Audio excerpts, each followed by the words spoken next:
Então, pessoal, tudo bem? Eu tô fazendo esse vídeo aqui para ajudar vocês a esse problema, né? Na hora de estar montando essa animaçãozinha da colmeia, certo? Eu dei alguma olhada em algumas formas que foram desenvolvidas e achei essa vertente aqui que acho que vai estar ajudando vocês primeiro, que eu acho mais importante, entender o que é e o poder do Shape Layer, que isso é fundamental para não só esse projeto, mas tudo que vocês vão fazer daqui para frente.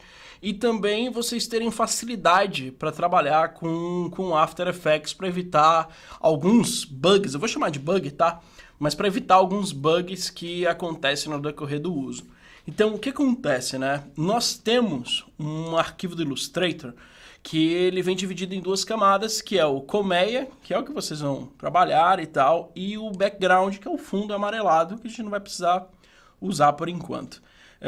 Essas camadas aqui, como elas foram feitas no Illustrator, elas são processadas de forma diferente. Já coloquem isso na cabeça, tá? Tanto que quando você importa e faz a conversão, né, você percebe que o After Effects ele converte esse elemento para um shape de uma maneira um pouco equivocada, vamos dizer assim. Só para vocês entenderem, eu vou criar aqui uma composição. Tá aqui bonitinha, né? Criei a partir dessa camada colmeia. E aí eu vou fazer a conversão que foi proposta em aula, né? Botão direito, vou vir aqui, vou criar, ó, Create Shapes from Vector Layer. E aí ele cria uma camada a partir dessa referência. Você vê que ela fica aí certinho, só aumentar aqui um pouco mais a qualidade. E aí eu já tenho os elementos aqui bonitinhos. O ponto que acontece é o seguinte. Essa conversão de shape do Illustrator para shape do After Effects, ela vai depender muito da maneira que o After Effects está interpretando esse elemento. E o After Effects ele tem uma infeliz mania de considerar que elementos que estão tendo contato visual, ou seja, que ocupam o mesmo espaço, tá? Eles têm hit, né? Tem interação, eles são grupos e não paths. Tanto que ele sai agrupando cada forminha dessa aqui de maneira aleatória e tal, em um novo grupo. E aí dentro desse grupo, ele vai ter propriedades relacionadas a ele, envolvendo o path em si, o preenchimento, o transform, por aí vai.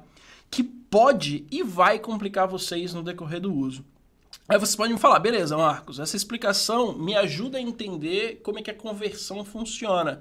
Mas por que está tendo problema, por exemplo, na hora de selecionar?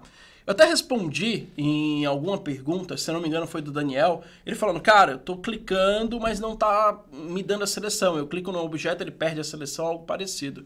Isso vem acontecendo porque o After Effects ele não tá conseguindo diferir, né? Não tá conseguindo entender o que está sendo path ou o que está sendo grupo. E aí, por eu ter elementos muito próximos, por mais que você dê um zoom ou não, a área de contato do seu cursor acaba colidindo em dois elementos, e isso vai sim te atrapalhar. Então, vamos lá. Qual a minha solução? Toda vez que eu desenvolvo um layout que nasceu no Illustrator, nasceu no Photoshop ou aonde for, e eu vou trabalhar no After Effects, eu faço a seguinte pergunta.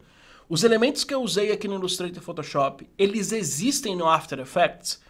Para ficar mais claro isso se eu estou usando, por exemplo, um retângulo, será que existe a possibilidade de eu usar um retângulo do After Effects? Se eu estou usando um polígono, que é esse caso, né, um polígono aqui com 6 extremidades, será que eu tenho esse polígono no After Effects? E a resposta para todas elas é sim, eu tenho esses elementos acontecendo aqui. Então, o que eu vou fazer, né? Se vocês olharem, eu já tenho aqui a animação pronta, certo? Eu fiz para ficar mais fácil de vocês verem que o resultado é o mesmo. Eu criei uma série de camadas do After Effects, é um shape layer normal, tá? Só que dentro deles, de cada camada dessa, eu tenho um único elemento no seu conteúdo, que é o Polystar. Então eu estou simplificando o uso das camadas no After, né? Eu quero que seja entendido, e espero que eu consiga, que é muito mais fácil para o After lidar com algo que nasceu dele nativamente, ele vai ter menos trabalho, do que ele pegar um elemento que veio externo, converter isso para um elemento, transformar esse elemento numa shape layer e começar a trabalhar. Esse jogo de caminhos, né, esse caminho que ele precisa fazer, dificulta muito o processo, certo? É normal se fazer isso, tem situações que você precisa sim fazer, não é errado, porém, se você está fazendo um elemento que existe no After Effects, use esse elemento que tem no After Effects, beleza? Então, vamos lá, como é que eu faria isso daqui? Eu vou criar uma composição nova para vocês, vou chamar aqui de explicação, tá? Vou fazer uma linha só para vocês perceberem, então tá aqui a explicação. E aí eu vou pegar essa colmeia que eu importei e vou colocar nessa composição aqui só como referência, tá? Se quiser, pode escalonar ela para que ela fique mais ou menos na proporção aqui do documento que a gente vai trabalhar, beleza? Então, deixou aí dessa forma, já foi. Você pode bloquear ela, que ela só vai servir de referência, mas é importante ela ser importada. E aqui, né, nos elementos das formas primitivas, eu vou pegar a Polygon Tool. Podia ser qualquer outra, mas eu vou usar aqui o que foi trabalhado. E aí, cliquei, arrastei, eu já vou criar esse elemento do jeito que ele precisa ser. E aí, eu vou trabalhar, né, com algumas propriedades da Polystar. Então, dentro da Polystar, eu tenho aqui, por exemplo, a possibilidade de editar o path dela. Como eu estou usando uma forma nativa, eu não estou tendo aquelas tangentes de controle ainda. Então, eu posso dizer aqui de forma paramétrica, ou seja, usando os parâmetros, usando valores, que eu quero ter um polígono de 6 extremidades. Então, deixei aqui dessa maneira. Eu quero botar aqui uma rotação nele, por exemplo, de 45 graus, ou até, para ficar parecido com o que está sendo feito, de 90 graus, deixei ele mais ou menos na proporção. E eu também já vou me preocupar de deixar o anchor point desse elemento no centro, sempre importante você fazer isso. E aí agora eu vou trabalhar com o que seria a disposição desse objeto, né, na tela. Eu quero que ele tenha o mesmo tamanho, o mesmo posicionamento. Então eu vou estar arrastando ele para cá, então eu vou deixar aqui mais ou menos na linha inicial, creio que ele está com um tamanho bem próximo.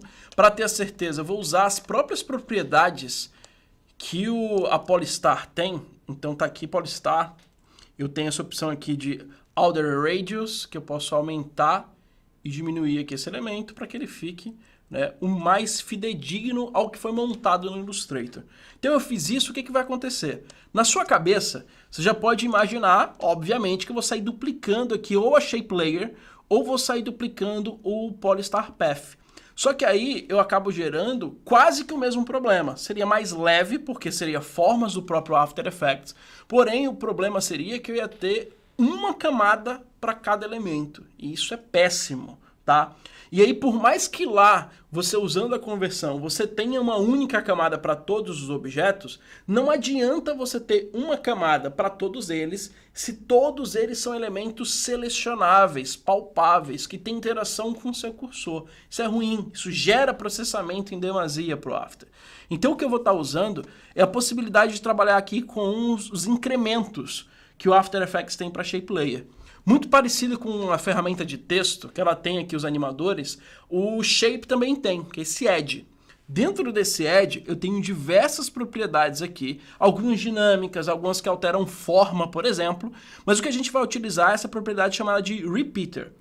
O nome já deixa claro o que ela vai fazer, não tem dificuldade nenhuma, que basicamente eu vou dizer para o After o seguinte, cara, eu quero que você pegue esse objeto e o repita de acordo com parâmetros que eu estou dando. Então, quando eu fiz isso, você vai ver que essa camada recebeu mais uma propriedade aqui, além do stroke, além do fill, que foi os repetidores.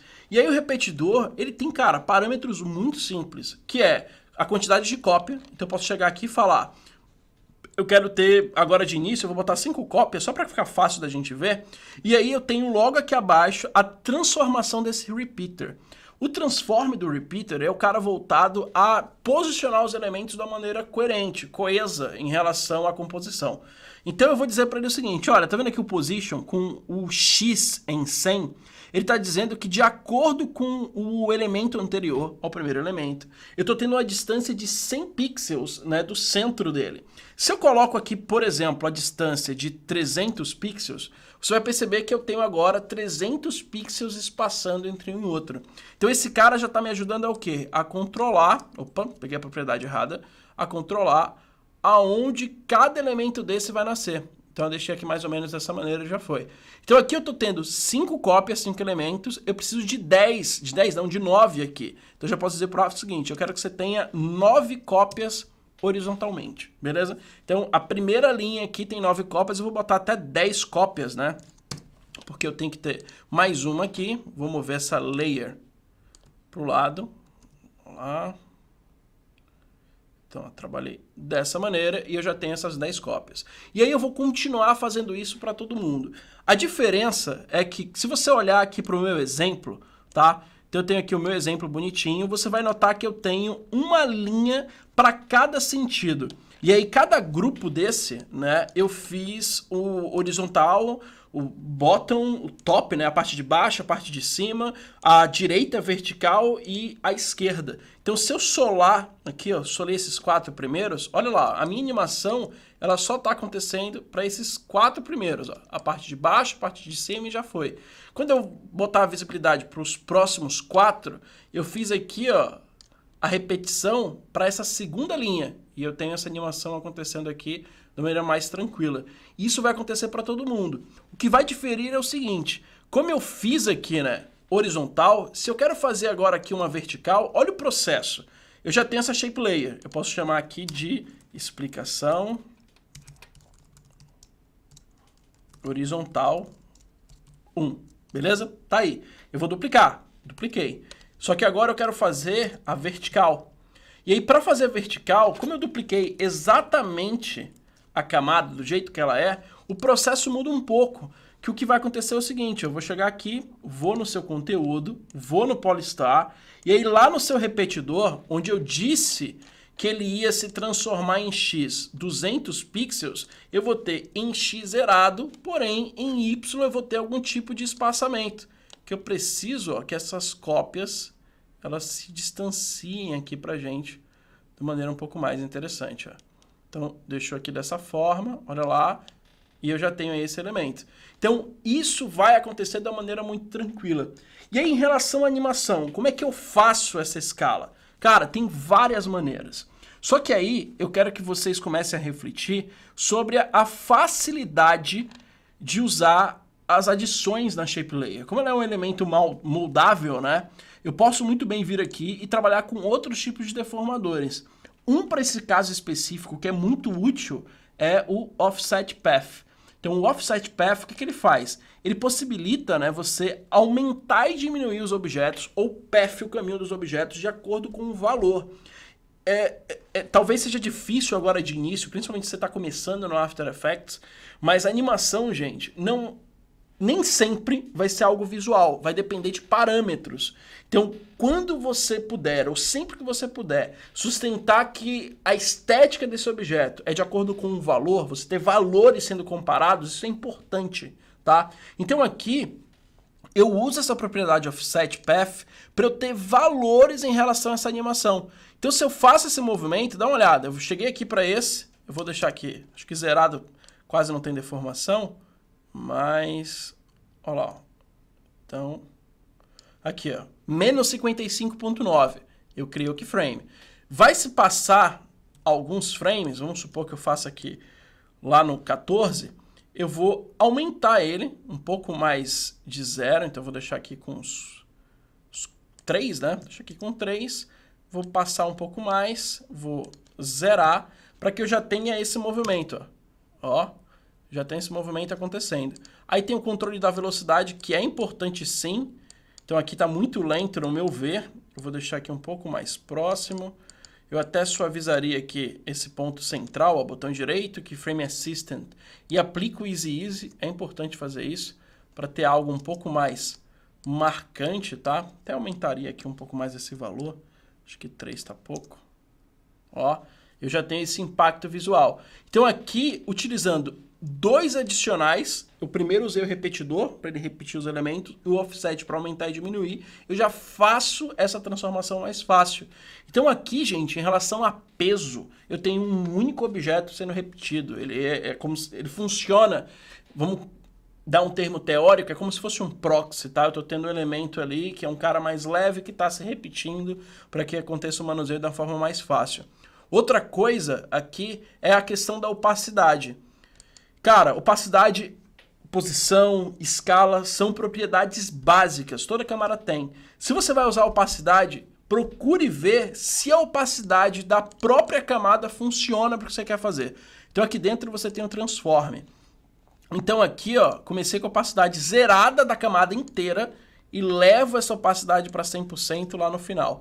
Então agora voltei para 100%, já foi.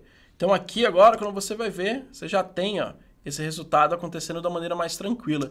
E aí, gente, a ordem de execução é muito fácil, porque agora, se eu já animei essa camada, eu posso pegar aqui a opacidade, colar para essa, então, ó, vim aqui, copiei toda a animação de opacidade e depositei na de baixo. Então, ó, ela já está tendo opacidade. Em relação ao ganho, eu vou copiar todo o acréscimo do offset path. Então, ó, copiei o offset path, vou botar aqui a agulha no mesmo ponto inicial, e aí, aqui, na camada anterior, eu colo. Que aí agora eu tenho a certeza que todas elas vão ter o mesmo movimento.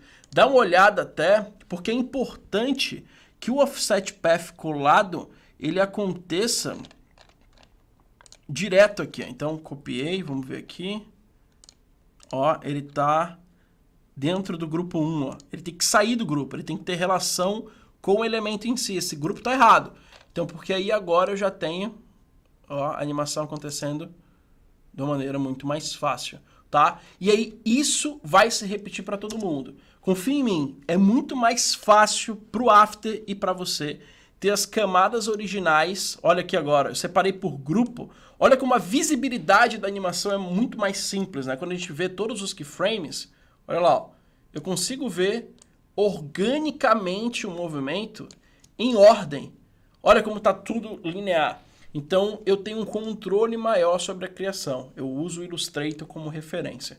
Beleza? Então, espero que vocês tenham entendido. Eu vou estar colocando esse arquivo aqui lá no fórum, aqui no fórum, né?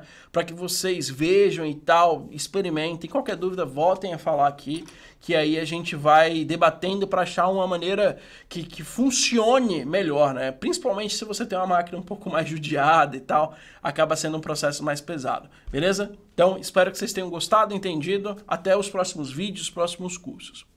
Valeu!